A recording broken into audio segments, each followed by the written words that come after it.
Akhir-akhir ini banyak yang nanya tentang satu hal, 3 jari di bawah pusar. Katanya itu pusat diri, otak kedua, atau titik energi. Jadi penjelasan ilmiahnya sederhana.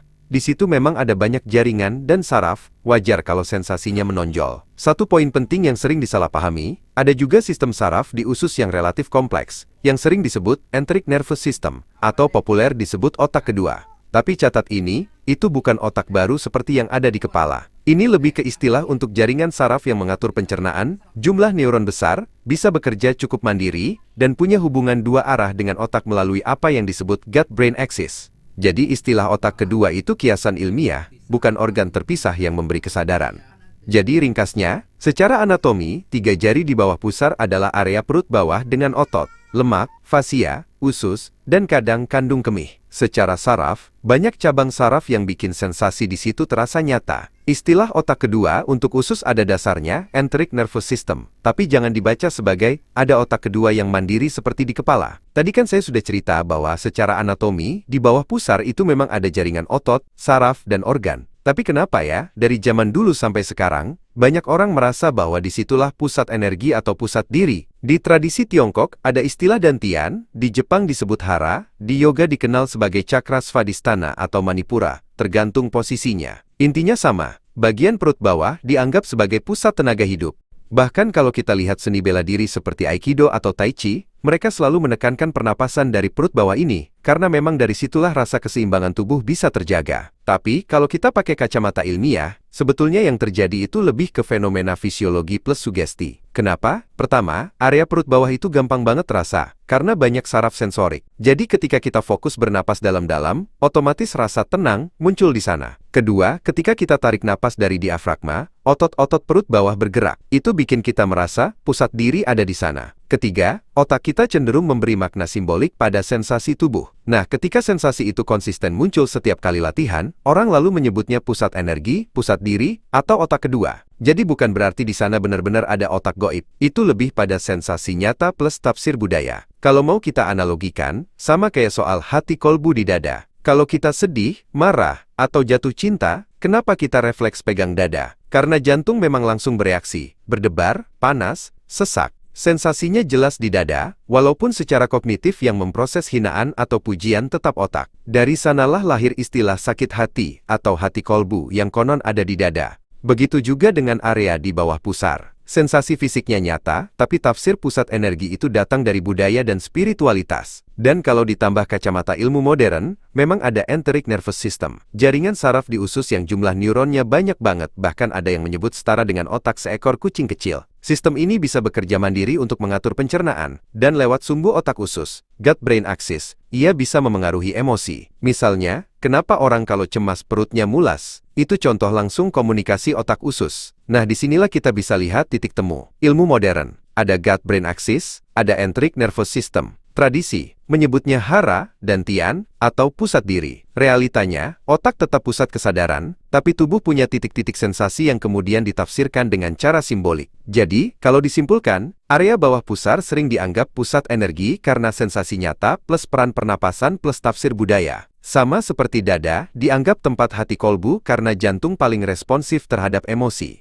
Secara ilmiah, semua perasaan tetap diproses di otak, tapi tubuh menyediakan panggung fisik untuk sensasi-sensasi itu. Sekarang coba kita perhatiin ya, kalau ada orang hina kita dada langsung panas, jantung berdebar. Kalau dipuji orang dada hangat, jantung terasa adem. Kalau jatuh cinta jantung dak-dik-duk. Kalau takut jantung kayak mau copot. Nah, pertanyaannya, kenapa kok selalu ke jantung? Kenapa bukan ke pinggul, ke liver, atau ke paha? Jawabannya ada di mekanisme fisiologi dasar tubuh. Jantung sama dengan mesin utama pemompa darah. Begitu otak mendeteksi emosi via amigdala dan hipotalamus, tubuh otomatis aktifkan sistem saraf otonom. Kalau ancaman saraf simpatis, nyala hormon adrenalin keluar. Adrenalin bikin jantung langsung berdegup kencang untuk memompa darah lebih cepat. Tujuannya, supaya otot-otot dapat oksigen dan energi instan, siap dipakai untuk lari atau melawan. Respon, fight or flight. Jantung itu organ paling cepat dan jelas responsnya. Perubahan denyut bisa terjadi dalam hitungan detik, dan lokasinya di dada dekat permukaan tubuh kita bisa merasakan degupnya.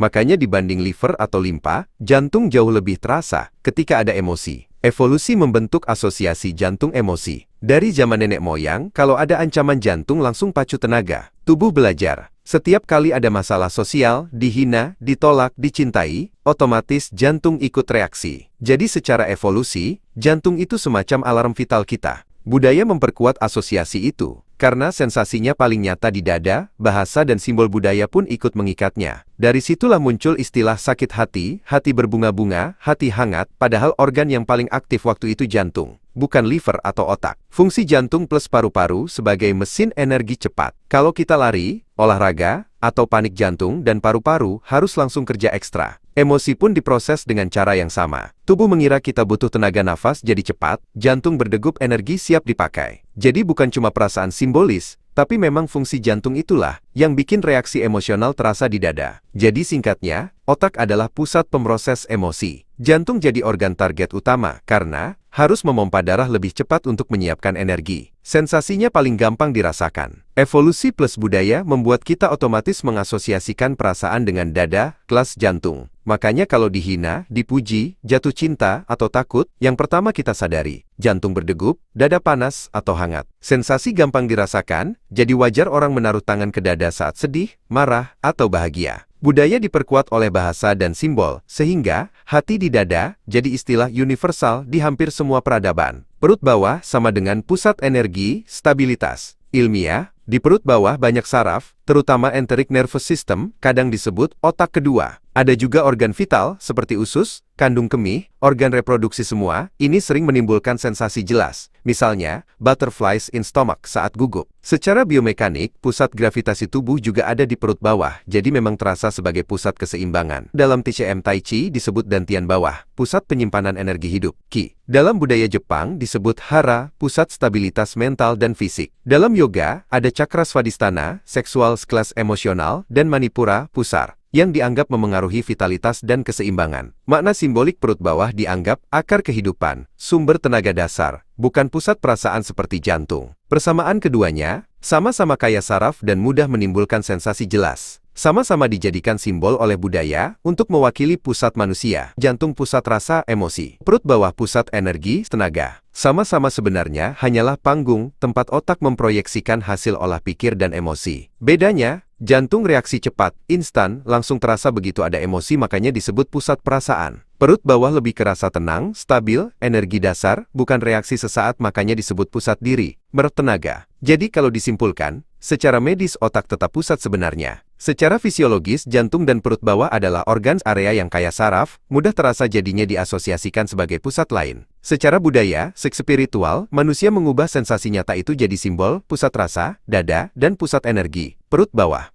Jadi, kesimpulannya, ketika orang dulu bilang hati yang sakit atau hati yang senang, sebenarnya mereka sedang menunjuk pada sensasi di jantung dan dada, bukan hati secara organ biologis yang ada di perut, apalagi hati dalam arti gaib.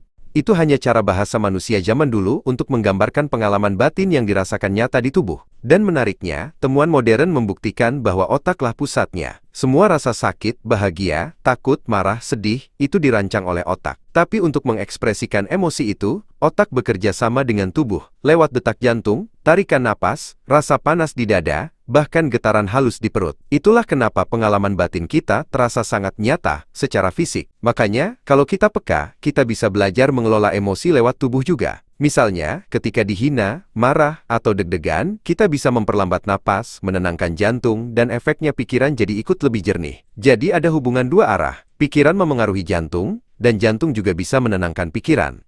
Jadi bisa dibilang, hati yang sering disebut-sebut itu bukan organ gaib yang misterius, melainkan pengalaman nyata hasil kerjasama otak, jantung, dan tubuh kita. Kalau dipikir-pikir, indah juga, ya, bagaimana tubuh kita bekerja. Hinaan, pujian, cinta, atau luka batin, semua itu seolah ditulis di dada kita lewat detak jantung. Seakan-akan hidup sedang meninggalkan jejak, bukan hanya di kepala, tapi juga di tubuh. Mungkin itu juga sebabnya manusia dari dulu selalu percaya bahwa hati adalah pusat perasaan. Bukan semata-mata karena salah kaprah, tapi karena memang rasa itu nyata di dada. Nah, dari sini kita bisa belajar satu hal penting. Ternyata hidup ini bukan cuma soal logika di kepala, tapi juga soal bagaimana kita merasakannya di tubuh. Kalau kita bisa menyadari itu, kita jadi lebih bijak. Misalnya, saat ada orang menghina, kita tahu bahwa sebenarnya hanya otak yang memproses kata-kata itu dan jantung yang bereaksi. Jadi jangan buru-buru terseret. Kita bisa pilih, mau terus larut dalam sakitnya, atau mau mengatur napas, menenangkan dada, dan membiarkan pikiran jadi lebih jernih. Jadi pada akhirnya, hati itu memang bukan organ gaib, tapi pengalaman manusiawi yang dalam. Ia mengajarkan kita bahwa pikiran dan tubuh selalu berjalan bersama.